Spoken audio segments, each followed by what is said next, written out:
Hello বন্ধুরা, আমি শ্রীকান্ত চলে এসেছি নতুন একটা ভিডিও নিয়ে। তোমরা হয়তো ভিডিওটা শুরুটা দেখেই বুঝতে পারছো আজকে হয়তো কোনো কিছুর একটা মূর্তি বানাবো। একদমই ঠিকই, হ্যাঁ, আজকে তৈরি হবে মা কালীর মূর্তি।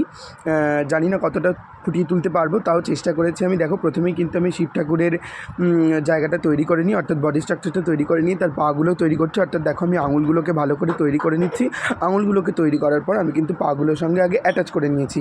ভালো করে অ্যাটাচ করে নেওয়ার পর দেখো, জিনিসটাকে আমি খুব ভালোভাবে ফিনিশিং দিয়ে নিলাম। ফিনিশিং দিয়ে নেওয়ার পরে কিন্তু দুটো পাকেই আমি খুব সুন্দর করে শিব ঠাকুরের সঙ্গে অ্যাটাচ করব। দেখো, এবং আমি নখগুলোতেও একেবারে যেমন হয় সেরকমভাবে কাজ করলাম। দেখো, শিব ঠাকুরের পা এবং হাত আমি একইভাবে করে নিয়েছি, আঙুলগুলো ঠিক একই প্রসেসে তোমাদেরকে যেটা দেখালাম।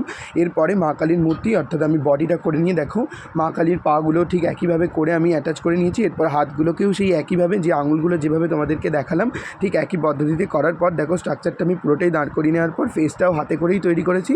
তো কেমন লাগলো বলো। এরপর আসছে নেক্সট পার্ট।